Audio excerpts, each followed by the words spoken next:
বন্ধুরা, তো দেখো আমি চলে এসেছি মেলাতে। আমাদের বাড়ির থেকে অনেকটাই দূরে মেলাটা। তো আমি টোটো রিজার্ভ করে নিয়ে এসেছি। তো আমরা তিনজন এসেছি, আমার নাতনি, আমার মেয়ে। নাতনি মানে আমার মেয়ের মেয়ে না, আমার মেয়ে তো ছোট। তো আমার ভাগ্নির মেয়ে, আমার মেয়ের বয়সী।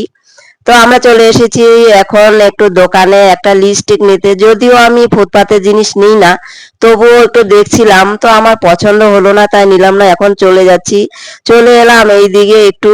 দেখো বন্ধুরা, আমি কোনোদিনও ভিডিও করি না, তো এখন চলে এলাম আমরা ব্রেক ড্যান্সে। তো এটাকে তোমরা কি বলো, কি নামে পরিচিত আমি জানি না। তোমরা কি নামে জানো চেনো একটু কমেন্ট করে বলো তো। 50 টাকা দিয়ে টিকিট কেটে আমার মেয়ে আর নাতনি এসেছে, কিন্তু আমার মেয়ে ভয় পাচ্ছিল। তো আমার নাতনি উঠেছে, তারই অপেক্ষায় ছিলাম যে কখন আসবে নিচে এদিকে। তো দেখতে দেখতে দেখছি সবাই নেমে যাচ্ছে, কেন আমার নাতনি আসছে না। তো আমার নাতনি এদিক দিয়ে বলে আসতে দেয়নি, তো ও পিছন দিয়ে ঘুরে ঘুরে ওই গেট দিয়ে বেরিয়েছে। তো দেখো খুবই সুন্দর, আমারও ইচ্ছে করে, আমিও খুব মিস করি, কারণ সবসময় আমিও উঠতে পছন্দ করি। কিন্তু যেহেতু 50 টাকা দাম টিকিটের, সেই জন্য আর উঠা হয় না।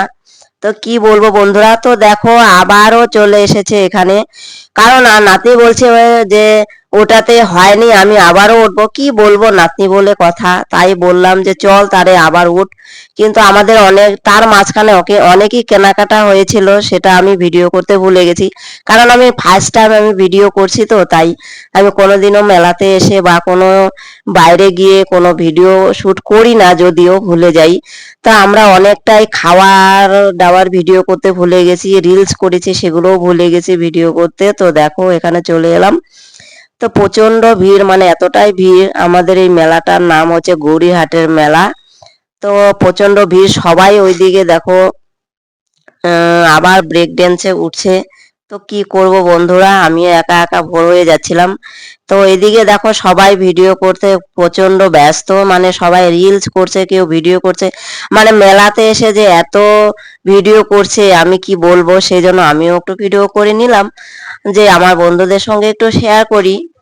তো সেই জন্য আমি এখন আর কি করব, ভিডিও করে নিলাম। তা আমার এত মানে ইচ্ছে করছিল যে আমিও একটু উঠবো, আমারও খুব ভালো লাগে উঠতে। তো তারপরে চলে এলাম এইদিকে, দেখো সোনা মানে কাঁসার দোকানে বলে, শঙ্খের দোকানে। তো আমার মেয়ে বলছিল মা আমি একটা শঙ্খ নিব।